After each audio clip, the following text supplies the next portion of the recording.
കുഞ്ഞുങ്ങളുടെ മനുഷ്യാവകാശത്തിന് മാത്രമേ vote bank ഉള്ളൂ. സൗദികൾ യമനികളെ കൊന്നൊടുക്കുമ്പോൾ അവർക്ക് വേണ്ടി കരഞ്ഞാൽ ഇവിടെ രാഷ്ട്രീയ താല്പര്യമുണ്ടോ? അവിടെ വോട്ട് ബാങ്ക് ഇല്ലല്ലോ. ഇതൊക്കെ തുറന്ന് പറയുന്നത് കൊണ്ട് എന്തെങ്കിലും കാര്യമുണ്ടോ എന്ന് നിങ്ങൾ ചോദിക്കും.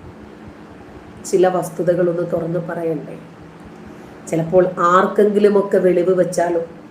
ഈ നന്മ മരം ചമയുന്ന മനുഷ്യാവകാശത്തോടൊപ്പവും കരയുന്ന മനുഷ്യന്റെ ഇരകളാക്കപ്പെടുന്ന മനുഷ്യന്റെ വേദനയ്ക്കൊപ്പവും നിൽക്കുകയാണ് എന്ന് അവകാശപ്പെടുന്ന ഇത്തരക്കാർ ശരിക്ക് പറഞ്ഞാൽ വേട്ടക്കാർക്കൊപ്പമാണ് നിൽക്കുന്നതെന്നും അവിടെ നിൽക്കുന്നത് കൊണ്ട് ഇവർക്ക് താല്പര്യങ്ങളുണ്ട് എന്നും ഇവരുടെ സ്വാർത്ഥതയാണ് അതിനിവരെ പ്രേരിപ്പിക്കുന്നതെന്നും വിളിച്ചു പറയണ്ടേ?